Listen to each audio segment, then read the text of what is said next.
কিছু গল্প বৃত্তের মতো, যেখানে শুরু সেখানেই শেষ। 2010 সালে যে মেটলাইফে হলুদ জার্সিতে নেইমারের স্বপ্নের দরজা খুলেছিল, 16 বছর পর সেই মাঠেই চোখের জলে বন্ধ হলো আন্তর্জাতিক অধ্যায়। ব্রাজিল শুধু বিশ্বকাপ থেকে বিদায় নেয়নি, বিদায় নিয়েছে তাদের এক অসম্পূর্ণ অথচ অবিস্মরণীয় শিল্পীও। পৃথিবী গোল, আর এই পৃথিবীতে যাপিত জীবন এক অদ্ভুত গোলকধাঁধা। 2010 সালে মেটলাইফ স্টেডিয়ামেই ব্রাজিলের জার্সিতে প্রথমবার মাঠে নেমেছিলেন নেইমার জুনিয়র। 16 বছর পর সেই একই মাঠ, গায়ে সেই একই হলুদ জার্সি। তবে এবার চোখে জল আর কণ্ঠে ভাঙা স্বীকারোক্তি। আমি চেষ্টা করেছি, এখানেই শুরু হয়েছিল, এখানেই শেষ। নরওয়ের বিপক্ষে ব্রাজিলের 2-1 গোলের হার তাই শুধু বিশ্বকাপের শেষ 16 থেকে বিদায় নয়, এটা এক যুগের সবচেয়ে বড় ব্রাজিলিয়ান আবেগের শেষ আন্তর্জাতিক দৃশ্য। স্কোরলাইন বলছে ব্রাজিল হেরেছে, কিন্তু মেটলাইফের রাতটা বলছে আরো বড় কিছু। ব্রাজিল তো হেরেছেই, সাথে হারিয়েছে এক অভাগা প্রতিভাকে, হারিয়েছে নেইমারকে। 34 বছর বয়সে আন্তর্জাতিক ফুটবলকে বিদায় বললেন এমন একজন, যার ক্যারিয়ার একসঙ্গে জাদু, চাপ, চোট, বিতর্ক আর অপূর্ণতার গল্প। 129 ম্যাচে 80 গোল, ব্রাজিলের পুরুষ দলের ইতিহাসের সর্বোচ্চ গোল। পেলে, রোনালদো, রোমারিও, রিভালদোর দেশে সর্বোচ্চ গোলদাতা হওয়া শুধু পরিসংখ্যান নয়, এটা প্রতিভা ও দীর্ঘস্থায়িত্বের সবচেয়ে শক্তিশালী দলিল। তবু এই বিশ্বকাপ তার জন্য ছিল ফিরে আসার, কিন্তু পূর্ণতা পাওয়ার নয়। দীর্ঘ চোট কাটিয়ে কার্লো আনচেলত্তির দলে জায়গা পেয়েছিলেন ঠিকই, তবে আগের মতো ম্যাচের কেন্দ্রবিন্দু হতে পারেননি। পুরো টুর্নামেন্টে 2 ম্যাচে বদলি নেমে তার গেম টাইম মাত্র 37 মিনিট। স্কটল্যান্ডের বিপক্ষে ছোট্ট ক্যামিও আর নরওয়ের বিপক্ষে স্টপেজ টাইমে পেনাল্টি থেকে গোল। সেই গোলই হয়ে থাকলো ব্রাজিলের জার্সিতে তার শেষ গোল, শেষ উদযাপন, শেষ স্বাক্ষর। নেইমারের বিশ্বকাপ গল্প 4 অধ্যায়ের: 2014, 2018, 2022 ও 2026। 2014-তে দেশের মাটিতে চোটে ভেঙে যাওয়া স্বপ্ন, 2018-তে প্রত্যাশার ভার, 2022-এ কান্না, আর 2026-এ বিদায়। বিশ্বকাপ জেতা হয়নি, কিন্তু ব্রাজিলের হয়ে জিতেছেন 2013 কনফেডারেশনস কাপ, 2012 অলিম্পিক রূপা, আর 2016 রিও অলিম্পিকে এনে দিয়েছেন দেশের ফুটবলে প্রথম গোল্ড। নেইমার সবসময় সহজ চরিত্র ছিলেন না, কখনো অতিরিক্ত নাটকীয়, কখনো অসম্ভব মোহনীয়, কিন্তু বল পায়ে তিনি ছিলেন ব্রাজিলিয়ান ফুটবলের শেষ বড় শিল্পীদের একজন। এখন সান্তোসে ক্লাব ফুটবল চলবে, কিন্তু সেলেসাওয়ের হলুদ জার্সিতে আর নয়। মেটলাইফে তাই শেষ বাঁশি শুধু ব্রাজিলের জন্য বাজেনি, বেজেছে নেইমার নামের এক অসম্পূর্ণ মহাকাব্যের জন্য। যাকে নিয়ে ছিল দুশ্চিন্তা, সেই আর্লিং হালান্ডে ভেঙে চুরে গেল ব্রাজিলিয়ানদের স্বপ্ন। হালান্ডের জোড়া গোলে বিশ্বকাপ থেকে সেলেসাওদের করুণ বিদায়। ফার্স্ট হাফে কিছুটা নিষ্প্রভ হালান্ড সেকেন্ড হাফে ফিরলেন তেড়ে ফুড়ে। দলের কোয়ার্টার ফাইনালের ঝুলিতে 7 গোল। হালান্ড বন্দনা নিয়ে বিস্তারিত। নেইমার আজ হাসতে পারতেন, ভক্তরা আজ গাইতে পারতেন। পেনাল্টি থেকে একটা গোলে থাকলো বিষাদের সুর। শেষ 16-তে নরওয়ের কাছে হেরে ব্রাজিলের বিদায়, আর সেলেসাওদের কফিনে ডাবল পেরে ঠুকে দিলেন সেই আর্লিং ব্রাউট হালান্ড।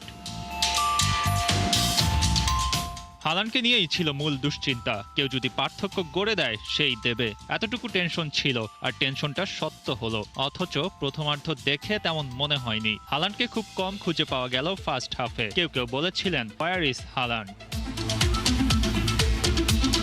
কেনই বা বলবে না 45 মিনিটে মাত্র 10 টাচ আর একটা অন টার্গেট শট। যে কেউ বলবে ব্রাজিলের সাথে এটা ভালো শুরু না, অথচ হালান্ডকে নিয়ে নির্ভর থাকার কোনো সুযোগ তো নেই। সেটা ব্রাজিলিয়ান শিবির জানে ভালোভাবেই, আর হালান্ড প্রমাণটা দিলেন সেকেন্ড হাফে।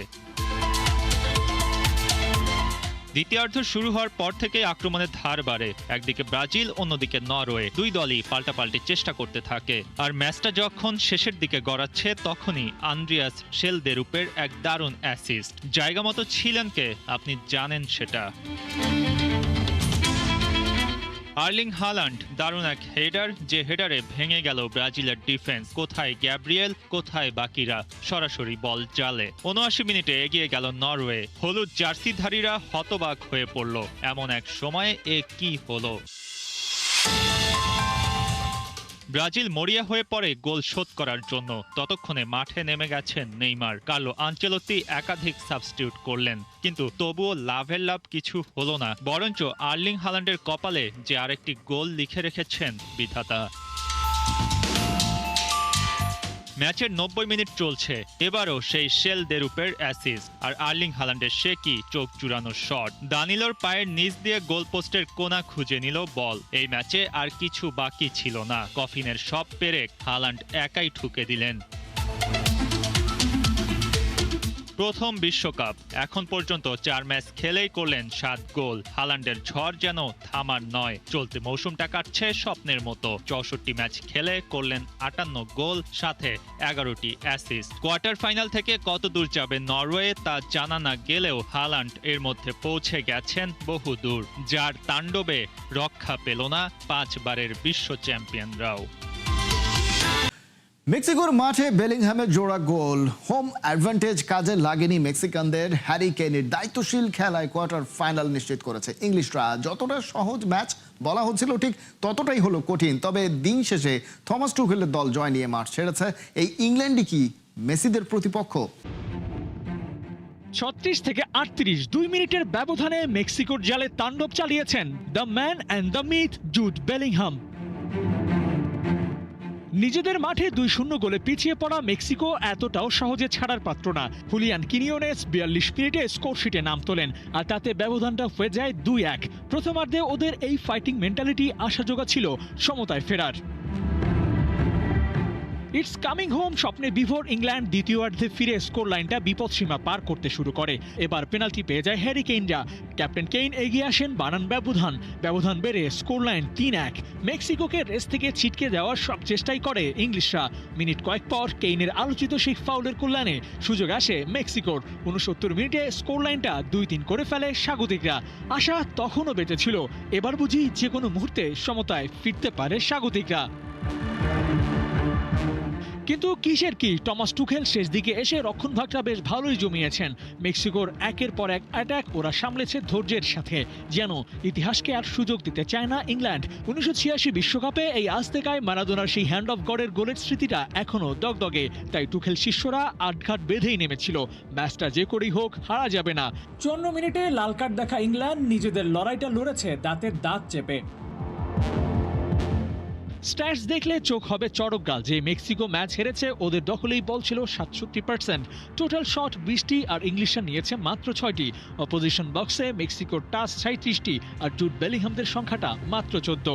পাস থেকে কর্নার কোথায় পিছিয়ে ছিল মেক্সিকো? হ্যাঁ, বিগ চান্স ক্রিয়েশনে ওরা পিছিয়ে ছিল 3-2-এ, আর এখানেই ইংলিশরা নিজেদের সেরাটা দিয়েছে। ম্যাচ শেষে ফলাফলটাও দাঁড়িয়েছে 3-2। এই ম্যাচের দিকে চোখটা আর্জেন্টিনার সমর্থকদের রাখা উচিত। নরওয়ের বিপক্ষে জিততে পারলে এই ইংল্যান্ডের বিপক্ষেই লড়তে হবে মেসিদের, সেখানে হবে আসল পরীক্ষা। ব্রাজিলকে 2-1 গোলে হারিয়ে কোয়ার্টার ফাইনালে নরওয়ে, এদিকে ইংল্যান্ড মেক্সিকোকে 3-2 গোলে হারিয়ে কোয়ার্টার ফাইনালে।